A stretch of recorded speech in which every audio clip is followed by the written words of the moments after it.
Alfie. Yes, sir. I think we got a couple interesting listener questions during this segment. What you got? Yes, we do. We got Melissa in Buford who writes in. And Hello, Melissa in Buford. I've been reading about title lock insurance. Ooh, is this something I should buy to protect myself from someone stealing my title? So the short answer, Melissa, is, in my opinion, the answer is no. So let's say, for example, you don't have a title. So let's say you and Kimber are buying a home. All right. And when you go to closing, you will get the title to the home. Correct. Okay? Yes. So let's just say you're going to have to get a mortgage. Okay. Your mortgage insurance is going to require you to get lender's title insurance that protects the lender's interest in that title, so that you owe them money on the loan, and so they want insurance on the title to make sure that nobody can come back and have any claims on the title. Gotcha.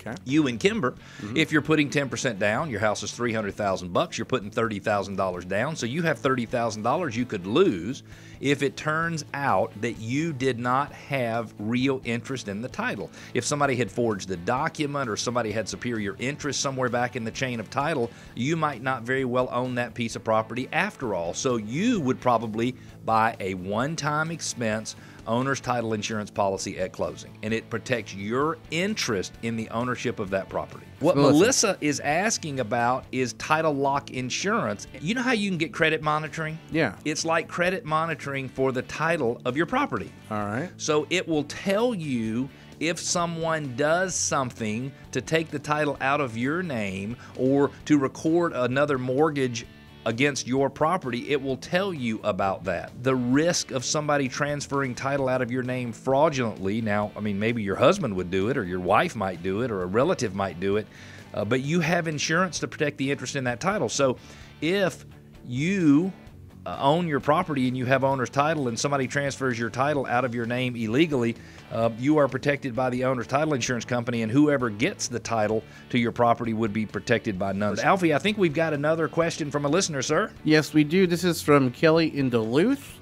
And Kelly writes in and says, my neighbor's trees are growing over my fence. Do I have to get her to cut them down? Also, she's got limbs on the streets, but trash won't pick them up. Should I call code enforcement? When the limbs, and I'm not a lawyer, but when the limbs cross over your property line, then the part of the tree that's in your yard is actually yours. So, Alfie, if you and I live next door to one another and your big tree grew over into my yard, I could actually trim the limbs up that were in my property without asking you. As a good neighbor, I would not do that. I would tell you the limbs are in my yard, here's the problem they're causing, and just say, hey, I'm thinking of having somebody come out and limb those up just to make sure you're aware. And honestly, I probably, Kelly, wouldn't call code enforcement on the limbs in the street. If they were my neighbor, I'd probably help them clean up the limbs myself, because it's so much more important to keep a good relationship with your neighbor than it is to be right.